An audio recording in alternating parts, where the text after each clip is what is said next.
പ്രമേഹ രോഗികൾക്ക് സംശയമുണ്ടാക്കുന്ന കുറേയധികം കാര്യങ്ങളുണ്ട്. ഇവർക്ക് പഴം കഴിക്കാമോ? എത്ര അളവിൽ കഴിക്കാം?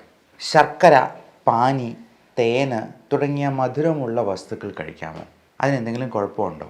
ഈ മരുന്ന് ഭക്ഷണത്തിന് മുമ്പ് കഴിക്കണോ, ഭക്ഷണത്തിന് ശേഷമാണോ, അതോ ഭക്ഷണത്തോടൊപ്പമാണോ കഴിക്കേണ്ടത്? അതിന് കൂടെ ചൂടുവെള്ളം ഉപയോഗിക്കാമോ? ഇൻസുലിൻ നമ്മൾ ഫ്രിഡ്ജിൽ നിന്ന് കുറച്ച് നാളെടുത്ത് മാറ്റി വെച്ചെന്നാൽ അത് പ്രശ്നമുണ്ടാകുമോ? യാത്ര ചെയ്യുമ്പോൾ അത് ഇൻസുലിൻ ഫ്രിഡ്ജിൽ വയ്ക്കാതെ ഉപയോഗിച്ചെന്നാൽ കുഴപ്പമുണ്ടോ? നമുക്കിങ്ങനെയുള്ള കാര്യങ്ങളെക്കുറിച്ച് ഇന്ന് ഡിസ്കസ് ചെയ്യാം. നമസ്കാരം, ഞാൻ doctor Bibin Jose, Pulmo medical centre, Pala, Kanjirappally and Sultan Bathery.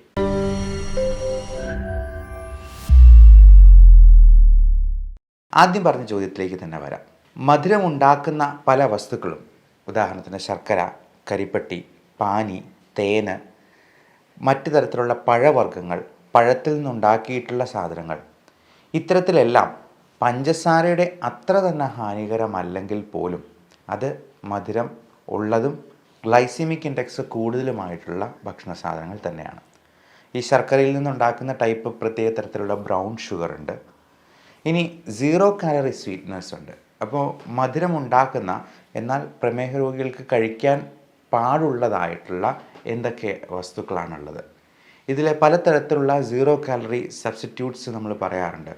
Sugar free എന്നുള്ള പേരിൽ അത് സുക്രലോസ് എന്നും അസ്പാർട്ടൈം എന്നുമൊക്കെയുള്ള പേരിൽ പലതരത്തിലുള്ള മരുന്നുകളും നമുക്ക് ഉപയോഗിക്കാവുന്ന വസ്തുക്കളുമുണ്ട്.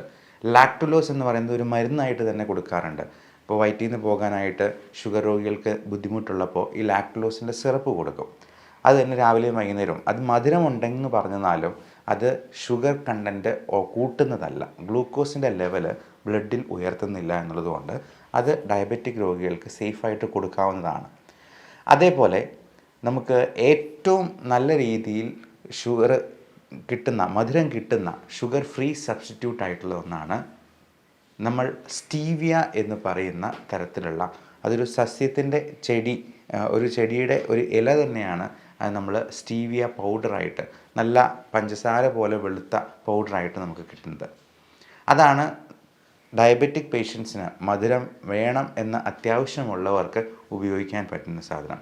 നമ്മുടെ പഞ്ചസാരയുടെ അതേ മധുരം തന്നെ ഈ സ്റ്റീവിയ പൗഡറിന് കൊടുക്കാവുന്നതാണ്. അതിന് സ്വല്പം വില കൂടുതലുണ്ട്, എന്നാലും അത് പഞ്ചസാരയേക്കാൾ 100 ഇരട്ടി മധുരം കൂടുതൽ കൊടുക്കുന്നു എന്നുള്ളതാണ് പഠനങ്ങൾ സൂചിപ്പിക്കുന്നത്. അതുകൊണ്ട് തന്നെ അത് സേഫായിട്ട് ഡയബറ്റിക് രോഗികൾക്ക് ഉപയോഗിക്കാം. 0 കാലറി ആയതുകൊണ്ട് ഇപ്പോൾ ഇൻ്റർമീഡിയറ്റ് ഫാസ്റ്റിംഗ് ചെയ്യുന്നവർക്ക്, കാലറീസ് ലൂസ് ചെയ്യാൻ താല്പര്യമുള്ളവർക്കൊക്കെ ഈ സ്റ്റീവിയ പൗഡർ ഉപയോഗിക്കാവുന്നതാണ്. അതേപോലെ അസ്പാർട്ടൈം എന്ന് പറയുന്ന, ലാക്ടുലോസ് എന്ന് പറയുന്ന, സുക്രലോസ് എന്ന് പറയുന്ന മോളിക്കൂളൊക്കെ നമുക്കിന്ന് വിപണിയിൽ ലഭ്യമാണ്. ഇതൊന്നും ഷുഗർ ഒത്തിരി കൂട്ടുന്നതല്ല. എന്നാൽ പോലും ഇതിനകത്ത് ഏറ്റവും നല്ലത് ഈ പറയുന്ന സസ്യജന്യമായിട്ടുള്ള പ്രോഡക്ട്സ് ഉപയോഗിക്കുന്നത് തന്നെയാണ് എന്ന് പറയാം. അത് അവൈലബിൾ ആണ് എന്നുണ്ടെങ്കിൽ നമുക്കത് പല ഓൺലൈൻ സൈറ്റുകളിലും ചിലപ്പോൾ ലഭ്യമാകുന്നതാണ്. ഇനി ഗുളിക കഴിക്കുന്നത് ഭക്ഷണത്തിന് മുമ്പ് വേണോ പിമ്പ് വേണോ എന്നുള്ളത്. മിക്കവാറും ആളുകളോട്, ഡയബറ്റിക് രോഗികളോട് ഭക്ഷണത്തിന് മുമ്പ് കഴിക്കാനായിട്ടാണ് പറയുക. കാരണം ഭക്ഷണം കഴിച്ചു തുടങ്ങുമ്പോഴത്തേക്ക് തന്നെ ഈ മരുന്നിൻ്റെ ആക്ഷനും കൂടെ വരുന്നത് കൊണ്ട് ഷുഗർ ലെവൽ ഒട്ടും കൂടുതലായി പോകാതെ ഇരിക്കാനായിട്ട് നമുക്ക് സൂക്ഷിക്കാം. ചില മരുന്നുകൾ, പ്രത്യേകിച്ചും വോഗ്ലിബോസ് പോലുള്ള മരുന്നുകളും ഒക്കെ ഭക്ഷണത്തിനോടൊപ്പം കഴിക്കാനായിട്ടാണ് പറയുക. അപ്പം 1-2 വായ നമ്മൾ ഭക്ഷണം കഴിച്ചതിന് ശേഷം അതിനോടൊപ്പം ഈ മരുന്നും കൂടെ കഴിക്കുന്നത്. പ്രത്യേകിച്ച് വോഗ്ലിബോസ് പോലുള്ള മരുന്നുകളൊക്കെ നമ്മുടെ പോസ്റ്റ് പ്രാൻഡിയൽ ബ്ലഡ് ഷുഗർ കുറച്ച് നിർത്താനായിട്ട് സഹായിക്കുന്ന പ്രത്യേക തരത്തിലുള്ള കഴിവുണ്ട്. അതുകൊണ്ട് തന്നെ വോഗ്ലിബോസ് മരുന്നുകളൊക്കെ ഭക്ഷണത്തോടൊപ്പം കഴിക്കാനാണ്.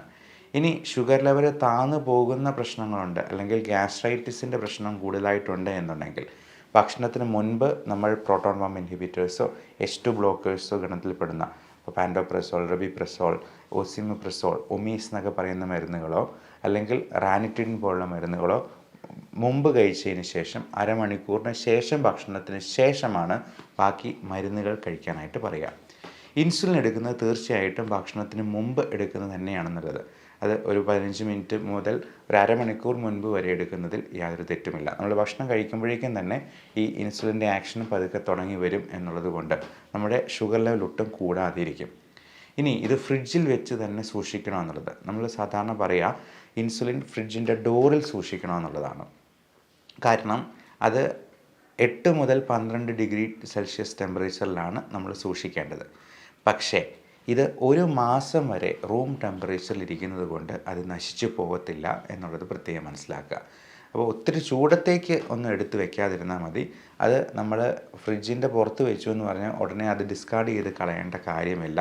നമ്മൾ യാത്രയൊക്കെ പോകുമ്പോഴൊക്കെ പറ്റുമെങ്കിൽ ഒരു ഐസ് പാക്ക് കയ്യിൽ കരുതുവാണെങ്കിൽ നമുക്ക് ഈ ടെമ്പറേച്ചർ മെയിൻറ്റെയിൻ ചെയ്ത് വെക്കാം. എന്നാൽ റൂം ടെമ്പറേച്ചർ, അതായത് 25-30 ഡിഗ്രി സെൽഷ്യസ് വരെ അത് കുറച്ച് ദിവസത്തേക്ക് മാറിയിരുന്നാൽ പോലും ഇൻസുലിന് കേടുവരികയില്ല. ഇനി ഇൻസുലിൻ എടുക്കുമ്പോഴത്തേക്കും അതിൻ്റെ സിറിഞ്ച്, ആ സൂചി എത്ര നാൾ കൂടുമ്പോൾ മാറ്റണം എന്ന് പലരും ചോദിക്കാറുണ്ട്. നമ്മൾ ടൂത്ത് ബ്രഷ് എത്ര നാൾ കൂടുമ്പോൾ മാറ്റാറുണ്ട്? അത് ചിലർക്ക് 2 മാസമായിരിക്കാം, ചിലർക്ക് 6 മാസമായിരിക്കാം, ചിലർക്ക് 1 വർഷമായിരിക്കാം. എന്നിരുന്നാലും 1-2 മാസം കൂടുമ്പോഴെങ്കിലും ഇൻസുലിൻ്റെ സിറിഞ്ചും നീഡിലും എല്ലാം മാറ്റുന്നത് തന്നെയായിരിക്കും ഉചിതം. പിന്നെ ഇത് എടുക്കുന്നതിന് മുമ്പ് ഇൻസുലിൻ്റെ ആ ബോട്ടിലൊന്ന് കയ്യിലൊന്ന് ഉരുട്ടി നമ്മുടെ കയ്യിലെ ഒരു ടെമ്പറേച്ചറിലോട്ടൊന്ന് ആക്കിയതിന് ശേഷം എടുത്തുന്നാൽ നമുക്ക് വലിയ വേദനയില്ലാതെ തന്നെ ഇൻസുലിൻ എടുക്കാം. ഇൻസുലിൻ അല്ലെങ്കിൽ തന്നെ വേദനയില്ല. അതിൻ്റെ സൂചി എന്ന് പറയുന്നത് നീഡിൽ പോലും അല്ല, ഫിലമെൻ്റ് എന്നാണ് എന്നെ പറയുക. അപ്പോൾ അത് വളരെ നേർത്ത ന്യൂഡിലായതുകൊണ്ട് തന്നെ അതുകൊണ്ട് വേദന ഉണ്ടാക്കുക എന്ന് പറയുന്നത് വളരെ വളരെ ദുഷ്കരമാണ്. അതുകൊണ്ട് വേദന ഉണ്ടാകില്ല എന്ന് തന്നെ വിചാരിച്ചോളൂ. അപ്പോൾ ഒരാൾക്ക് തന്നെ സ്വന്തം വയറിൽ ഇങ്ങനെ എടുത്ത് അത് ഇഞ്ചക്ഷൻ ചെയ്യാനായിട്ട് യാതൊരു ബുദ്ധിമുട്ടുമുള്ളതല്ല. അത് 1-2 തവണ സ്വയം അതിൻ്റെ ആ യൂണിറ്റ്സ് എടുത്തു കഴിഞ്ഞാൽ അത് അഡ്ജസ്റ്റ് ചെയ്തെടുക്കാനാണ് ഇതിനകത്ത് ഏറ്റവും പ്രധാനമായിട്ടും പഠിക്കേണ്ടത്. ഇനി പെന്നിൻസുലിൻ വേണ്ടവർക്ക് ഇച്ചിരി എളുപ്പത്തിൽ എടുക്കാൻ പാകത്തിന് പെന്നിൻസുലിനും ഇന്ന് അവൈലബിൾ ആണ്. ലോങ് ആക്ടിങ് ഇൻസുലിനും അൾട്രാ ലോങ് ആക്ടിങ് ഇൻസുലിനും വരെയുണ്ട്. അതായത് 24 മണിക്കൂർ നേരത്തേക്ക് ആക്ഷനുള്ള ഇൻസുലിൻ ഉണ്ട്. അതുപോലെ ഒരാഴ്ചത്തേക്ക് നമ്മൾ ഇന്നെടുത്ത് കഴിഞ്ഞാൽ പിന്നെ അടുത്ത ആഴ്ച എടുത്താൽ മതി. പക്ഷെ അതിനല്പം കൂടി വില കൂടുതലാണ്. നമ്മൾ ഏറ്റവും കൂടുതൽ പ്രിഫർ ചെയ്യുന്നതും കൊടുക്കുന്നതുമായിട്ടുള്ളത് ഇൻ്റർമീഡിയറ്റ് ആക്ടിങ്. ഇതിന് രണ്ടിൻ്റെയും കോമ്പിനേഷനാണ്. ഒന്ന് ഷോർട്ട് ആക്ടിങ് ആയിട്ടുള്ള 30-70 കോമ്പിനേഷനിലുള്ള ഇൻസുലിൻ നിങ്ങൾ പലപ്പോഴും കണ്ടിട്ടുണ്ടാവാം. അപ്പോൾ ഇത്തരത്തിലുള്ള കാര്യങ്ങളെക്കുറിച്ച് കൂടുതൽ സംശയങ്ങളുണ്ടെങ്കിൽ താഴെ കമൻറ്റ് ചെയ്യാവുന്നതാണ്. Love and regards, doctor Bibin Jose, Pulmo medical centre, Pala, Kanjirappally and Sultan Bathery.